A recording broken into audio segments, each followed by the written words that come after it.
Control-Shift-O on the dimension import. We can copy this and paste it 2 more times. And here we are going to go ahead and set maximum size and minimum size. Alright. And I'll explain this a little bit after I go ahead and set up all the code. So now I'm just going to say set frame.set default close operation jframe.exit on close, frame.set resizable to false, frame.set location relative to null, and here we are going to say frame.add, and I'm going to put game here, and that's actually something I forgot to leave in the parameters. So we need to actually create an instance of our game within our window constructor parameters, because we need to use that, right? And then so now we're also going to say frame.set visible to true, and game.start, and that's going to be a function we create within our game class here. So if we go over to our game class, we're going to need to do a couple things. We're going to need to extends canvas again and implements runnable. And we're also going to create a public synchronized void start method and a public void run method. And if we go ahead and just add generated serial version ID right there. So there we are. So now we've got our window class. This is actually completely done now, and we've got our game class. So if I go ahead and look in the window class here, this is basically what we've done. We've created a JFrame, and a JFrame is basically the frame of our window, right? So that's an inbuilt library within Java JRE. So we use that, and we say JFrame, and then we set the variable name to frame. So every time we say frame dot, we're basically referring back to these JFrame functions within the JRE. So here we're setting preferred size. We're setting up a new dimension with height.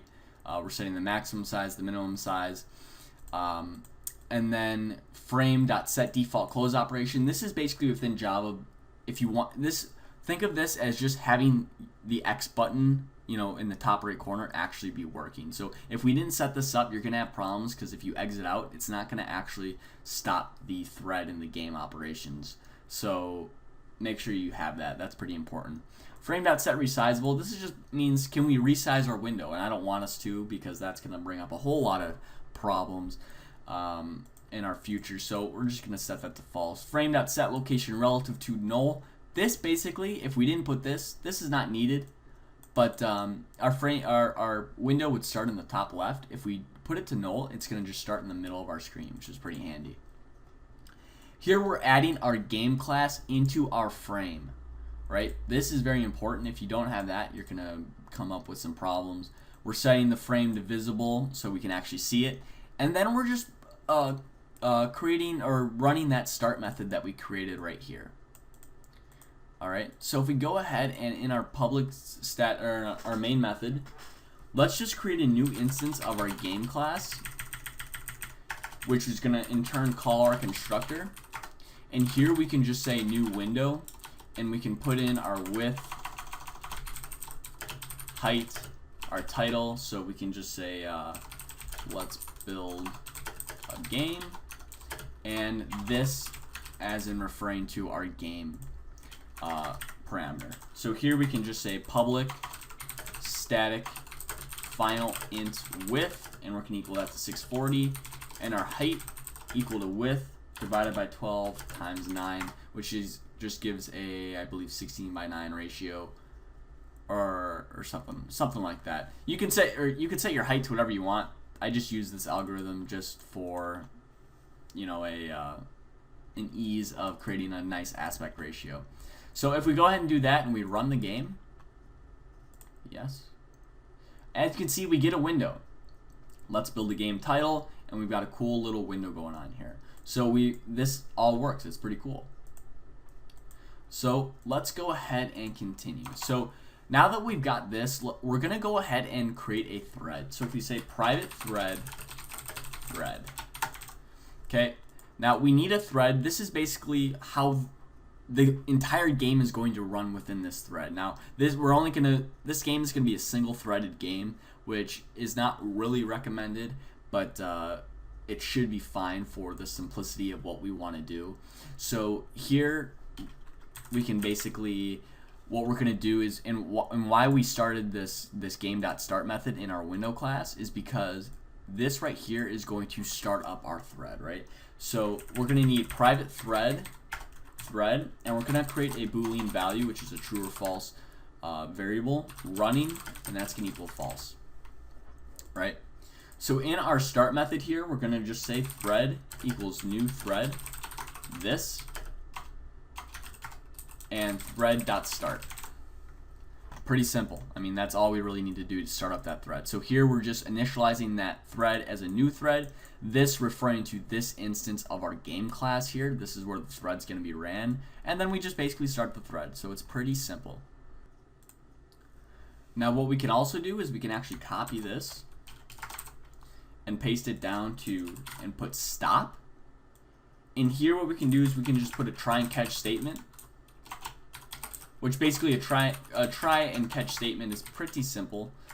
Basically all it is saying, okay, it's like an if statement. So if we can do it, then do it. If we can't, then do whatever's in this piece of code. And basically e.print stack trace is basically just going to run an error bug through in our console here. So it's going to tell us why it couldn't do that. So here we're just going to say thread.join and running equals false. Here we need to also say running equals true.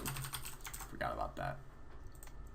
So this running variable here just basically saying, okay, is it running or is it not running? So is the thread on or is the thread not on? And thread.join is basically just killing off the thread. It's stopping it, right? So there we go. So if we go ahead and run the game now, nothing really is going to happen still. We still got our basic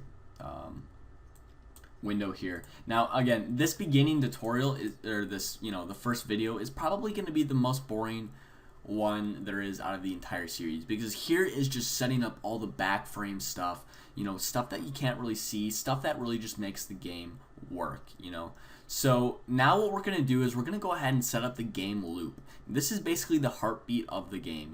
We need the game loop.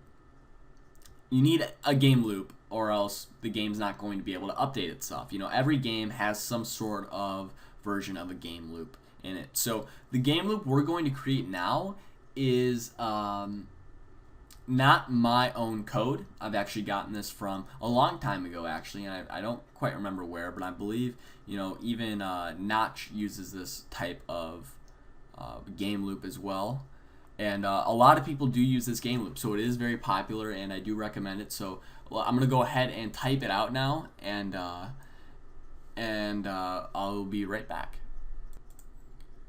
So here is the game loop. Now if you want to go ahead and pause the video now and go ahead and copy that out, everything should be good. So go ahead and pause the video.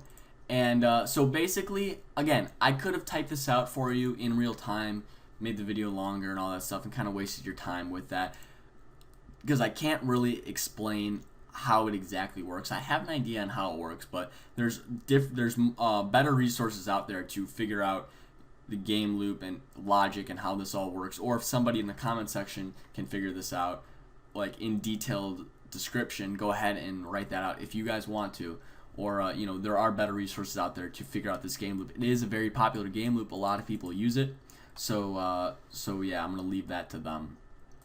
Again, I get the basis of it, and but it's a lot of math. So that's really all it is. So let's go ahead and continue. I went ahead and put in a tick method here and a render method. So if we got to go ahead and create those methods. So private void tick and private void render. If I can type. Okay. So there we go. So if we go ahead and run the game now, as you can see, we now get an FPS in our console here. So that is a huge FPS. That's 8 million, I believe. And that's kind of too much for me, but that's all right because it's going to go down a lot once we actually enter in our buffer strategy, right? So here we're just going to create a buffer strategy within our render method. We'll call it BS, and this is equal to this.get buffer strategy. Now, when we create this buffer strategy, it's going to start off being with the value of null. So if BS equals null, then we're going to say this.create buffer strategy 3 and return. And the reason, whatever we put in this parameter here is going to be how many buffers it creates. So we want 3 is recommended. You can have 2, but I wouldn't recommend going over 3. I mean, this is, I've had detailed explanations of this in my past series tutorials, so if you want to go ahead and check that out. But this is basically creating 3 buffers within your game, right? So after we've gotten that, we say we create our graphics variable g equals bs.getDrawGraphics, and then here we just dispose of the graphics and we say bs.show.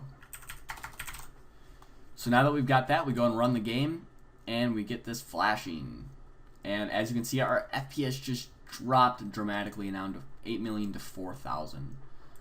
So if we go ahead and we can stop that by just setting a color, color.black, and just filling a rectangle with our width, or actually 0, 0 width height. So if we run that, now we have a black screen with around 2,000 FPS. So pretty cool. And we could change that color anything we want, you know, green, whatever. So now we actually have control of our game a little bit. We've now set up the basic fundamentals for our game, and now we can go ahead and start with the actual programming of the game. So let's go and leave a like, go and subscribe. Next tutorial, we're going to go ahead and look at linked lists and creating our game objects class. Again, it's going to be a little bit more on the side of creating the back end of it, but once we get through this back end of creating our game, that's when we can really start creating, you know, the stuff I was talking about before: full menu systems, enemy AI, player customization, reading, writing files for game saves and game loads, music, sounds, spawning systems, upgrades, power-ups, collision detection, all of that stuff, you know, creating our player, creating keyboard input movement for it, so all of that stuff. So go leave a like, go and subscribe, and let me know what you guys think of this series. And if I went too fast,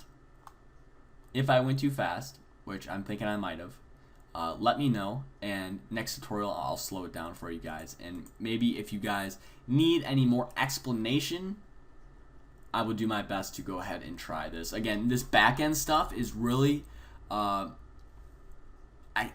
really just touching the surface of it. So once we get farther into the code, I'm going to be able to explain it a lot more, because it's going to be, you know, 100% my own code from my knowledge.